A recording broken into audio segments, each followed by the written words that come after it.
مین whole میں گرنے والے بچے کے دادا کا کہنا ہے 3 سالہ ابراہیم والدین کے ساتھ شاپنگ کے لیے آیا تھا۔ خریداری کے بعد بچہ ہاتھ چھڑا کر بھاگا اور کھلے مین ہول میں جا گرا۔ گٹر پر کوئی ڈھکن موجود نہیں تھا۔ ابراہیم اکلوتی اولاد تھی، والدہ غم سے نڈھال ہے۔ مجھے فون آیا میری بیٹی کا کہ ایسا حادثہ ہو گیا ہے یہ چیدب کے قریب۔ میرا بیٹا اور اس کی اہلیہ وہ یہاں پر چیدب آئے تھے، تو یہ جو سامنے چیدب کے سامنے پورا گٹر کھلا ہوا ہے اور اس پہ کوئی ڈھکنے کا انتظام نہیں ہے، اور سارا کا سارا، اور یہاں پر پہلے بھی کئی حادثات ہو چکے ہیں اس قسم کے۔ تو اس وقت وہ میرا پوتا ہے، وہ 3 سال کا ہے، وہ میرے خیال میں اپنی ماں سے ہاتھ چھڑا کر، وہ بچہ میرا موٹر سائیکل کھڑی کرنے گیا اور وہ ہاتھ چھڑا کر اس کی طرف بھاگا، تو اس کو پتہ نہیں چلا یہ موٹر سائیکلیں ساتھ کھڑی ہوئی تھیں، تو وہ بچہ گٹر میں گر گیا۔ میں مرتضیٰ وہاب صاحب سے درخواست کرتا ہوں کہ آپ دیکھیے کہ آپ کے ادارے کا یہ کیا حال ہے۔ آپ اصل میں بات یہ ہے کہ آپ جتنے بھی محکمے کے یہ متعلقہ ادارے ہیں، اللہ نے ان کو امتحان میں اس میں نہیں گزارا۔ جس دن یہ اس امتحان سے گزریں گے، ان کے ساتھ یہ حالات پیش آئیں گے، تو پھر ان کی آنکھیں کھلیں گی، تو پھر ان کو کسی ایک جان کی جو ہے وہ ان کی اس کی حفاظت کی ان کو اندازہ ہوگا۔ مین ہول میں گرنے والے بچے کے دادا کا کہنا ہے 3 سالہ ابراہیم والدین کے ساتھ شاپنگ کے لیے آیا تھا۔ خریداری کے بعد بچہ ہاتھ چھڑا کر بھاگا اور کھلے مین ہول میں جا گرا۔ گٹر پر کوئی ڈھکن موجود نہیں تھا۔ ابراہیم اکلوتی اولاد تھی، والدہ غم سے نڈھال ہے۔ مجھے فون آیا میری بیٹی کا کہ ایسا حادثہ ہو گیا ہے یہ چیدب کے قریب۔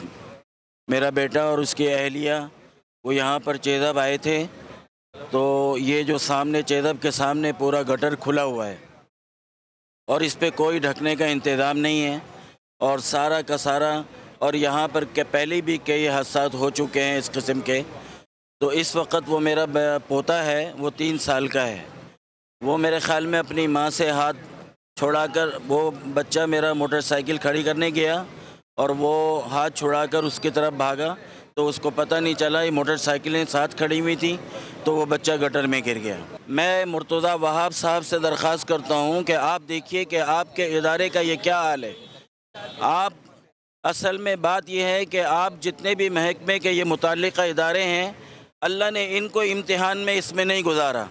جس دن یہ اس امتحان سے گزریں گے، ان کے ساتھ یہ حالات پیش آئیں گے، تو پھر ان کی آنکھیں کھلیں گی، تو پھر ان کو کسی ایک جان کی جو ہے وہ ان کی اس کی حفاظت کی ان کو اندازہ ہوگا۔ مین ہول میں گرنے والے بچے کے دادا کا کہنا ہے 3 سالہ ابراہیم والدین کے ساتھ شاپنگ کے لیے آیا تھا۔ خریداری کے بعد بچہ ہاتھ چھڑا کر بھاگا اور کھلے مین ہول میں جا گرا۔ گٹر پر کوئی ڈھکن موجود نہیں تھا۔ ابراہیم اکلوتی اولاد تھی، والدہ غم سے نڈھال ہے۔ مجھے فون آیا میری بیٹی کا کہ ایسا حادثہ ہو گیا ہے یہ چیدب کے قریب۔ میرا بیٹا اور اس کی اہلیہ وہ یہاں پر چیدب آئے تھے، تو یہ جو سامنے چیدب کے سامنے پورا گٹر کھلا ہوا ہے اور اس پہ کوئی ڈھکنے کا انتظام نہیں ہے، اور سارا کا سارا، اور یہاں پر پہلے بھی کئی حادثات ہو چکے ہیں اس قسم کے۔